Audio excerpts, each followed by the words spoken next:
Ayan guys, malapit na pala ako dito sa may Barangay Mahayag. Yun yung i-update natin dito, no. So update tayo dito guys. Karugtong po ito sa vlog po natin doon sa may Ilyong, Tibungko, segment mo, Davao City Bypass Road Project. So ito po ang i-update natin dahil dito po ay ito po yung dulo ng kanilang construction, no. So dito nga side. So titingnan po natin dito guys ang project dito. Update tayo rito. So ito na po yun guys. Wow, may girder na po pala rito. Yan. Tingnan po natin dito guys. Ayan, may girder na po pala. Yan.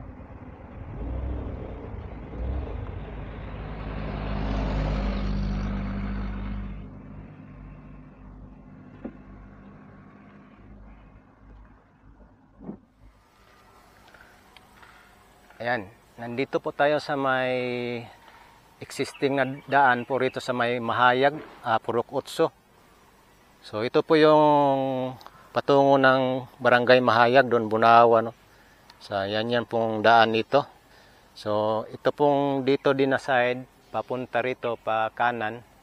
Yan, papunta po yan ng Budbud, Bunawa, no, doon sa daang Maharlika Highway. So ito po yung existing. Ayan, dito guys, makikita na po natin dito sa area na to is underpass pa rin ang construction dito, no. Yan. Dito ito. Kasi itong daan na ito is magiging tulay din ito. So sa ilalim nito ang bypass road project. So, papunta na po ito ng alignment doon sa Bunawan, no, Stilesia. So yan po dito. Wala pa pong tayo makita dyan na clearing dyan, no.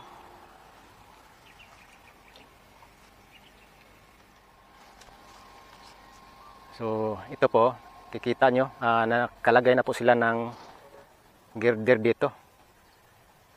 So bali 8 girder po ito dito sa may side ng Purok Otso, Barangay Mahayag, no. So ito po ang i-update natin dito, papunta ng Ilyong ito. Yan, papunta ng Ilyong yan. Yan dyan, papunta ng Ilyong. Yan. Kitang-kita po natin dito. Nung nakarang vlog po natin dito is wala pa po itong girder. So may abutment na po. Yan, abutment. Doon sa kabila. So ito pong alignment dito, no. Yan. So ayan, what's up guys sa ating update dito. So conduct po tayo ng counting drone shot po rito sa may Purok Otso, no. So ito po yung 45.5 bypass road project dito sa Davao. So ito po isa sa segment dito sa may Barangay Mahayag, Bunawan District, no. Okay, what's up guys?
Yan guys, nakita naman natin dito no sa may Purok Kutso yung drone shot natin. So puntahan na naman natin yung side sa looban dyan sa may nitong alignment no, looban nitong bypass road dyan sa may Purok 10 at saka Purok 12 papuntang Ilyong, Tibongkor.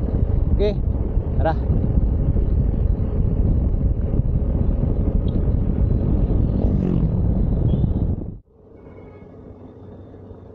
Yan guys, nandito na po tayo sa may looban mismo. Naku po, parang maputik yata. Sana makadaan po tayo. Yan. Oh, ito na po yung sa looban guys.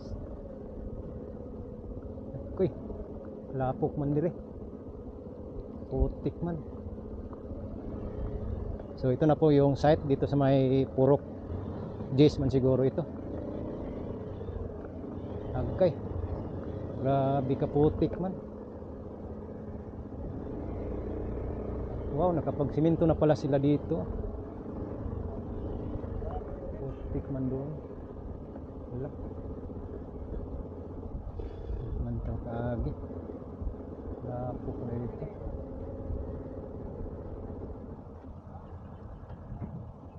Oh, ito na pong alignment guys. May siminto na pala rito. Doon tayo sa ano, putik man. Subukan na po natin punta doon. Grabe, putik. Hindi tayo makadaan dyan. Ay, kaya. Lapok man. Balik kita sa agi. So ayan guys, ito na po yung alignment. Balik, lapok kayo. Oh. Lapok kayo.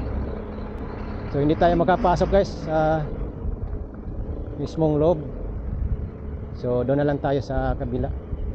Kung ano, sa may urban banda. Lapok kayo. Okay, at least na puntahan nato dito din hino. Lapok kayo. Makaya. Lapok.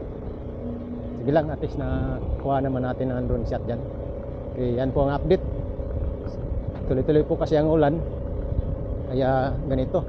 So ngayon lang, araw lang po nag-init no. Lumabas ng araw. Okay. Hanap tayo ng pwesto na malapit doon sa ano, Ilyong Road lang po tayo no. Okay.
Okay, yun lang guys ang ating update dito sa may bypass road, dito sa may Mahayag segment, no?